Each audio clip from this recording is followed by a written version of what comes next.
हाय श्री स्वामी समर्थ. बरेच दिवस झाला आपले व्हिडिओ आले नाही कारण गोपीची तब्येत जरा ठीक नव्हती. आता ठीक आहे ती.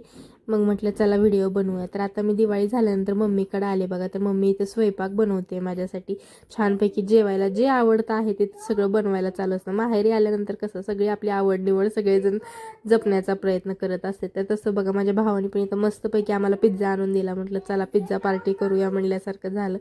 तिथं आल्यानंतर कसं असतं ना, आपल्याला जे आवडतं ते सगळेजण आपल्याला खाऊ घालण्याचा प्रयत्न करत असतात म्हणल्यासारखं काम आहे बघा. मम्मी तर आमची काय पहिल्यांदाच पिझ्झा खात होती कारण तिला असं काही आवडत नाही. पण तरी पण माझा आणि माझ्या भावाचा खूप फोर्स होता की खाऊन तर बघ, टेस्ट तर बघ कशी आहे. म्हणून मग ती पण खात होती आणि तिला पण आवडला.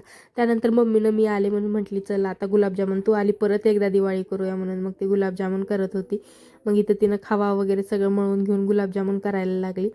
मम्मीकडं आल्यानंतर ना कसं असतं ना, सगळं निवांत असतं आपलं, आपल्या मनानुसार सगळं म्हटल्यासारखं. तर इकडं बघा राधूचं आणि गोपीचं दोघींचा बहिणींचा मस्त डान्स चालू होता. दोघी उड्या मारताय. जशी राधू करते ना तसं गोपीला पण करायचं असते बघून. मस्त दोघी एन्जॉय करताय. गोपी पण खुश होती इथं आल्यानंतर दीदीला बघून तिच्या. मग इकडं मम्मीचं चालू होतं गुलाबजामुन बनवण्याचं काम. मला तर ना आमच्या मम्मीच्या हातचे गुलाबजामुन खूप आवडतात. ती ना त्याच्यामध्ये मैद्याचा वापरच करत नाही. खव्यामध्ये ना थोडंसं गव्हाचं पीठ टाकते आणि बनवते बघा.